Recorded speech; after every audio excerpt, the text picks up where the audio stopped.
बिस्मिल्लाहिर्रहमानिर्रहीम। अस्सलाम वालेकुम, welcome to my channel Haseena beauty tips. I am doctor Manoor और मेरे चैनल पर आपको बहुत कुछ मिलेगा, like beauty tips, health tips और बहुत सारे वसाइल। मेरे चैनल को सब्सक्राइब करने का तरीका ये है कि आपको यूट्यूब पर आना होगा, यूट्यूब पर सर्च करना होगा हसीना ब्यूटी टिप्स। इस तरह से मेरा चैनल ओपन होगा और साइड में सब्सक्राइब का बटन दिया गया है, वहाँ आपको क्लिक करना होगा।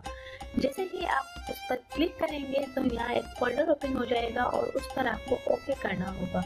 ओके पर क्लिक करेंगे तो यहाँ बेल आइकन्स बना हुआ आएगा और बेल आइकन्स पर क्लिक करेंगे तो एक और फोल्डर ओपन हो जाएगा और उस पर आपको ऑल लिखकर सेव करना होगा।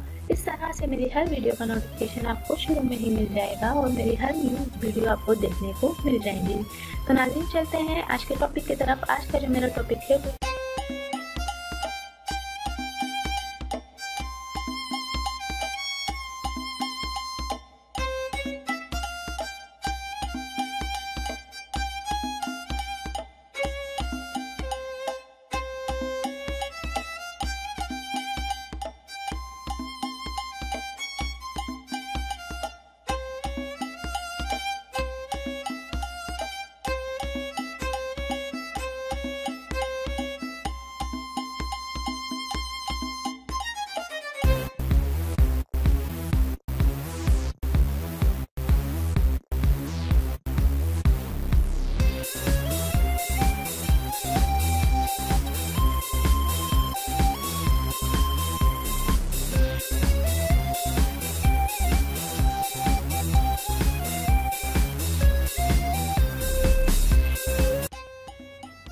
नाज़रीन एंड तक मेरी वीडियो देखने का बहुत बहुत शुक्रिया। Thanks for watching my videos and please subscribe my channel and like and share my videos. Thank you.